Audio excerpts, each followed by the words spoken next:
Apurva Ashok is a program manager at the Rebus Foundation. I expect Apurva is going to talk a little bit about Rebus. I hope. If not, I will certainly ask her about it at the end. They're doing some really interesting work in a number of different areas. So Apurva, we can see your slides now and you're set to go. Thanks so much, Todd. Thanks, Todd and Jill, and all of the attendees at NISO for letting me come and chat to you about creating OER. So as Todd mentioned, I work at Rebus Community, which is a Canadian charity that provides support, programming, and resources for collaborative open publishing projects. So today we're going to chat a little bit about publishing OER, and I specifically want to focus on what I mean by resilient OER and also what I mean by moments of crisis. So COVID-19 is, I think, a great example of a current crisis that we're all engulfed in right now. But I want to point out that higher education has been in a structural crisis for many years now. Todd gestured towards this during his introductory remarks. And we know that the rising costs of higher education have, the cost of higher education have been rising quite steeply. You'll see in the graph on this slide that college tuition, but also costs of college textbooks and learning materials have risen at nearly 3 times the rate of inflation. A 2020 report by the Student Public Interest Research Group noted that at least 63% of students are skipping out on buying or renting textbooks, and 90% of students are worried that by doing so, their grades are going to be severely impacted. So there's a big crisis around access to resources. But in addition to just costs and access, it's also worth noting that there is some conservatism about switching to modern tools for teaching and learning in the classroom. As well as an unwillingness of the educational system as a whole to prioritize the needs of students as learners rather than the economic needs of the institution. And we're seeing that a lot of these are exacerbated by the current pandemic. There's uncertainty with regards to institutional budgeting, about student enrollment numbers for the fall term, but the crisis has had more than just financial repercussions. Students are unable to settle in and attend classes on campus and have to learn over tools like this one, like Zoom or other video conferencing software. And for students who are located outside of North America, they have the added worry of asynchronous learning, about having to log in and attend their classes or catch up on materials in a different time zone. And on the flip side, you have instructors who are scrambling together to prepare classes for the fall, but maybe even the winter and spring semesters to come. What I want to flag about the current crisis and why it's hit us so hard is because in the academy, we've been quite unprepared for it, or underprepared for it rather. I don't think we familiarized ourselves with the possibilities of open education and forms of digital assessment and pedagogy in the best ways that we can. So we can start looking at OERs as a possible solution for the future, for this crisis and for any others that might befall us. Anita has been lovely and actually given you a great foundation for defining OER. And what I'll just add to her presentation is a question that I commonly get while I'm helping people through the publishing process is, are OERs copyrightable resources? They definitely are. So I want to flag that for any librarian out there on our call today who is receiving this question or is wondering whether the creators behind learning materials created by the institution can be cited and attributed, they definitely can. Some OERs might be dedicated to the public domain, but for those that aren't, you can definitely copyright them while also giving others the option to take advantage of those 5R permissions that Anita mentioned. Anita also talked about OERs as excellent long-term solutions and how they can be digital and web native, but also customizable and adaptable to fit any needs of any classroom.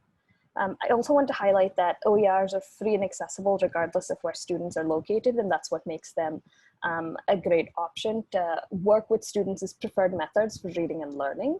And I'm sure the importance of this is not lost right now during COVID, where most students around the world can't make it to their universities and where the online semester has become the norm.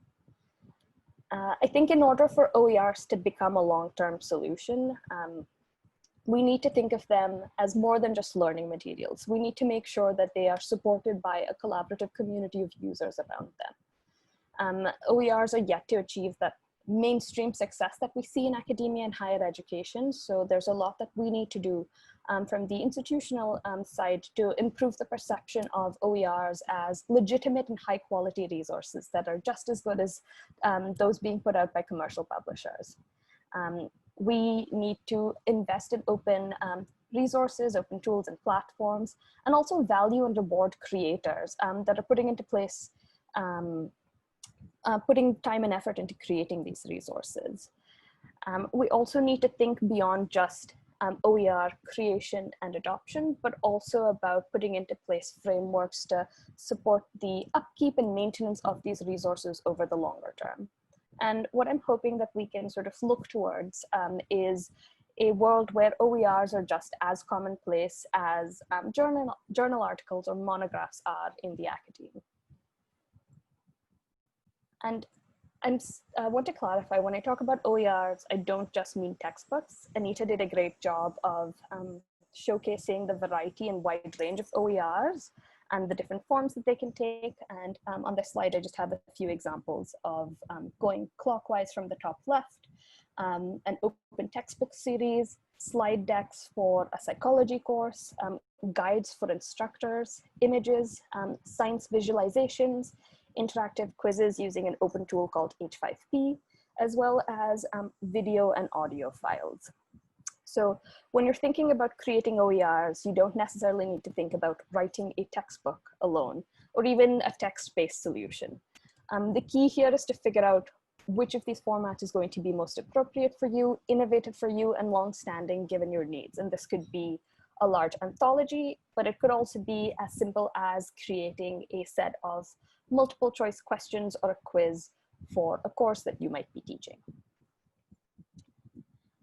And I always say that creation can start with curation. So if you're thinking about publishing your own OER, a great place to start would be by seeing what's already out there.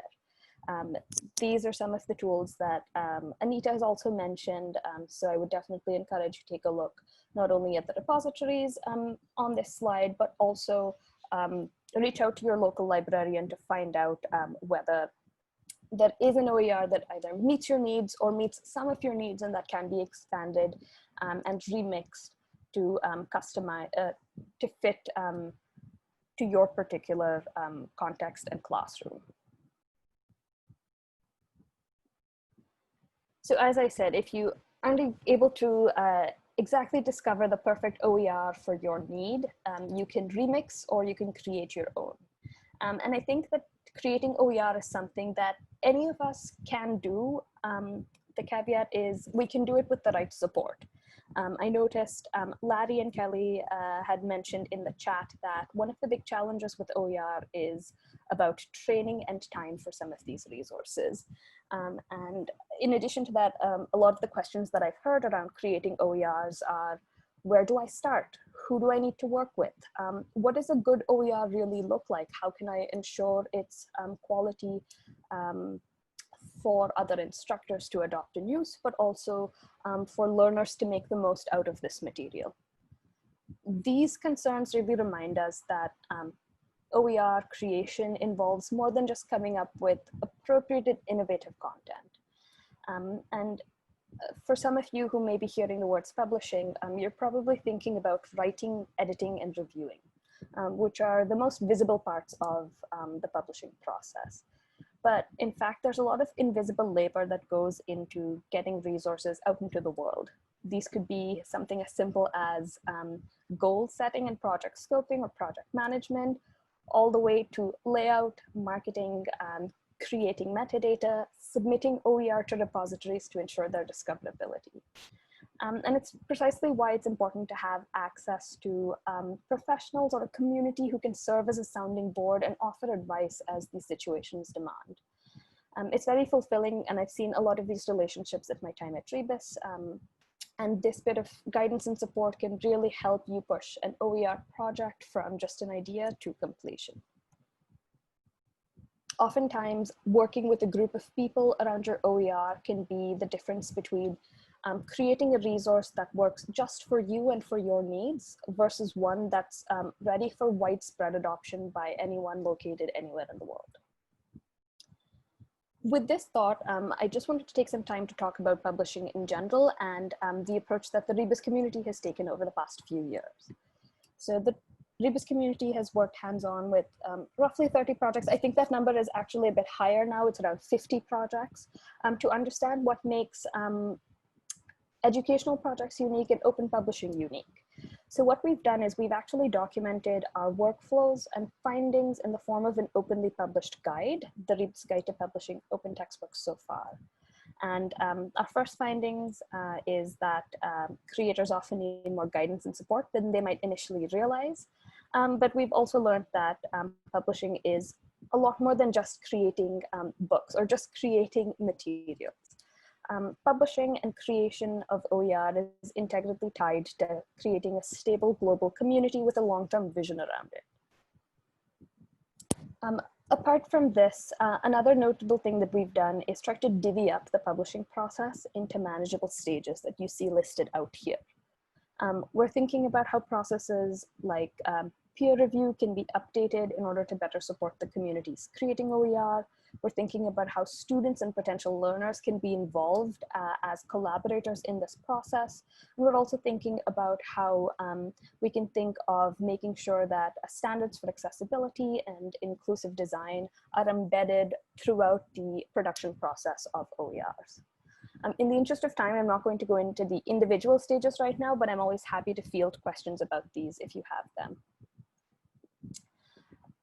So moving on, in order to share our knowledge of the OER publishing process, we at Rebus also put together what's called the Textbook Success Program, which is a cohort-based learning model that guides not just faculty members, but also librarians, administrators, accessibility practitioners, students, and others through the publishing process.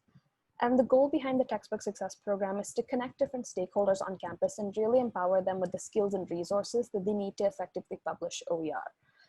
And to also ensure that the institution's capacity to support similar projects like this in the future can be increased. We've supported close to 25 projects within the year since we've launched. It's going to be a year this October.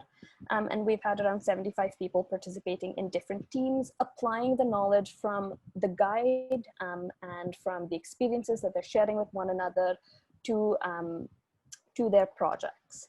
And these projects have ranged across a number of disciplines. We're always trying to continually improve the program so it better fits creators' needs. We always have conversations in the Textbook Success Program about challenges that could be as simple as, I don't quite know how to format the appendices in my resource, to cover design, to peer review workflows and processes. And through these conversations, and along with the work that we've done on the guide, we've actually tried to begin conceiving what a resilient OER might look like. And as you'll see on this slide, resilience with OER is not just one thing, but rather a range of attributes. We need to think really of long-lasting solutions that can be responsive to the developments in education, but also developments in our society more broadly. When we're thinking of OER specifically, we're thinking about its availability in multiple formats.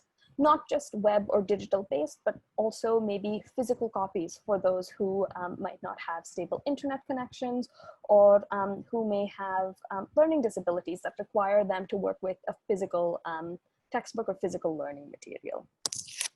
OERs can also be resilient when they're channeling the technologies that are available for all of us to use rather than closed platforms. when they're interactive and innovative with their modes of approach. And OERs that are thinking about all learners and are thoughtfully created from the perspectives of accessibility, as well as social justice, are likely to be adopted more widely and for a longer period of time without needing to be remediated. Resiliency also comes in the form of sustainability and maintenance work. As I said, when we're thinking about creating OER, we're also thinking of creating an active community of practice around it. And if we widen that circle a little bit more, we see that in order for us to really have a long-term solution in education with OER, what we really need is a broad infrastructure of tools, resources, and people that champion the vision and practice of open education. I think building this community that can support OER use and creation is essential as we're looking to make OER the default that we turn to for teaching and learning. With the final few minutes of my presentation, I just want to share some examples of resilient OERs that I've had the pleasure to work with via Rebus. And hopefully this gives you a sense of what these projects can actually look like and inspire maybe you to create your own. This first one here is from an award-winning textbook called Blueprint for Success in College and Career by Dave Dillon. It's a remix of 5 other OERs. And what you're seeing on this screen on the left-hand side is an image of the digital cover. So the book is available on the web, on Pressbooks. The center image shows that it's also available in a range of other formats like an EPUB or an open document type, or even a web link file that can be uploaded into a learning management system. The team behind this book has also made sure the book is available in print, and the final image on the right-hand corner shows you an image of the print book. And very recently, creators across the US have worked together, and students as well, to publish an audiobook version of this particular textbook. So I think this is a great example of what resilience with OER can look like from an accessibility of formats perspective, as well as a community of practice. So really there's nothing there's no barrier of technology that should prevent you from being able to read this book. Another book that's interesting is Math for the People. So this book is trying to provide students with the quantitative skills that they need to know, understand, and use to be able to change the world. And they've taken an innovative approach to delivering math content. So the authors behind this project are trying to present real world problems and tying them into mathematical concepts in the hope that this is going to be easier for students to understand. So for instance, some of the ideas that the authors have are to discuss topics like police brutality and climate change and link them to mathematical concepts like statistical modeling, for instance. Literature in the Hand of a Child's Mind, which you see on the right here, is another OER that's taking a unique approach to content and really thinking about the needs of young learners. They're hoping to work with an anti-oppression pedagogy framework that's accessible to this young audience and which all teachers of children's literature can use. I think with these 2 OERs, what I'm hoping you take away is just the range of content and potential innovativeness that creators of OERs are using today. I think expanding the horizons of OER, both in content and form, as well as general inclusiveness, contributes to its resilience. And finally, the last 2 projects I wanted to highlight, these are also works in progress, are the GEM guidebook, Writing and Rhetoric, and case studies in community psychology. These projects are notable for the active way in which they're engaging the world around them. The guidebook team in particular is notable for how they've responded to the recent Black Lives Matter protests in the US. So they've actually included special sections in the book on anti-racist writing and social justice. And they're hoping to trial the book in classrooms this fall and also make modifications to the book based on student feedback before officially publishing and releasing the resource early next year. The community psychology text, meanwhile, has been working hard to solicit diverse contributors from around the world. So they're hoping to have a global approach to the project. And so far, 2/3 of the authoring team has been comprised of Black, Indigenous, and other persons of color.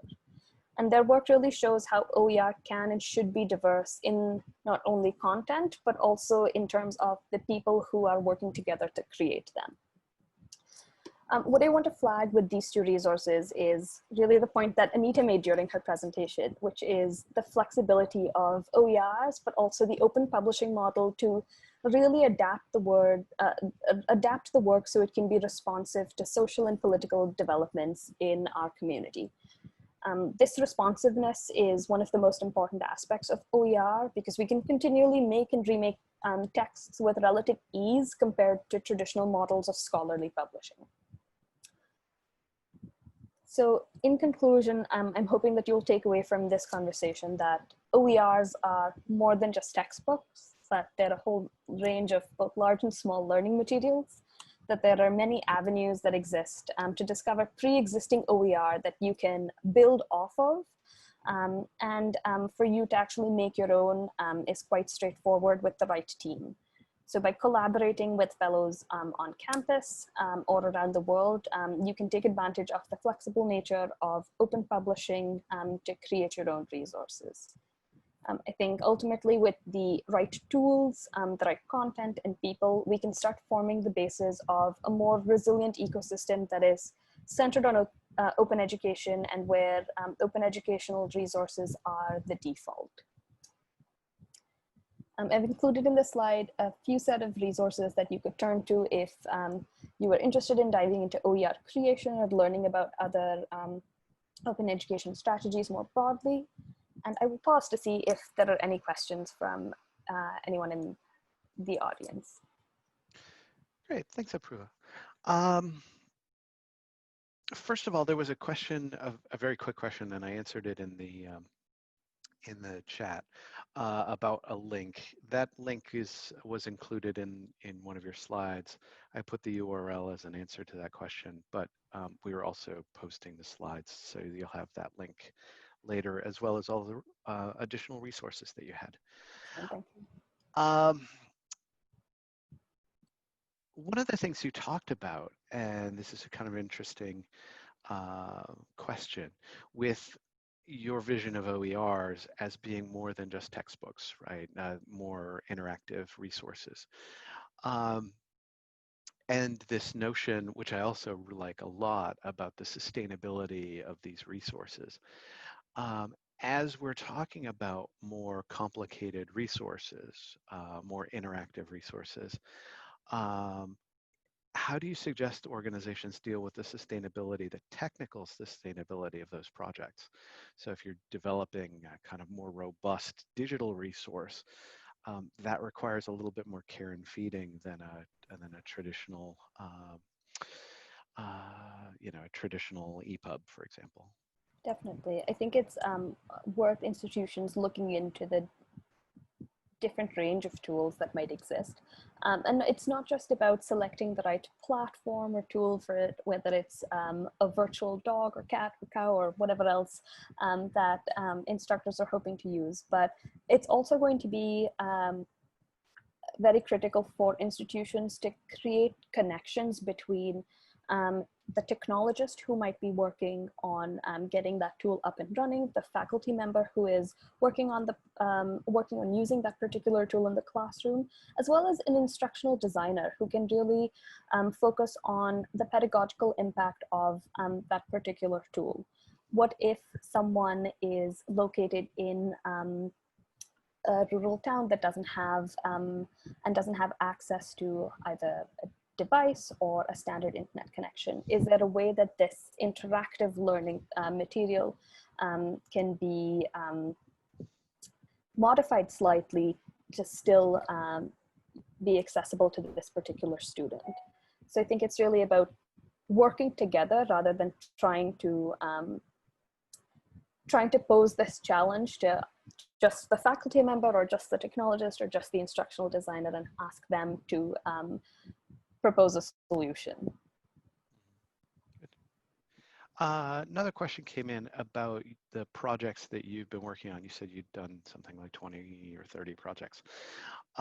What sort of timelines have you experienced in the development of those projects? Like how long does it take from concept to completed project?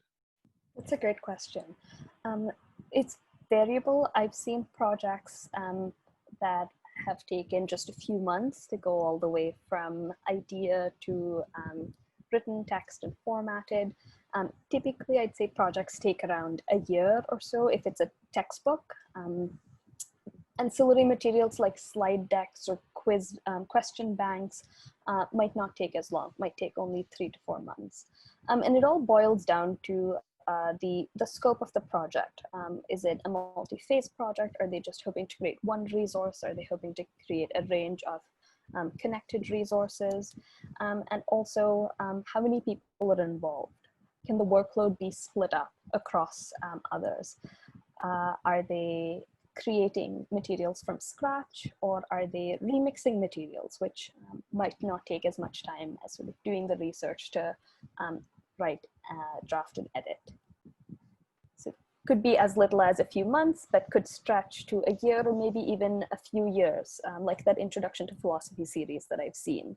It's a series of 9 books that have been in production and released for 3 years now.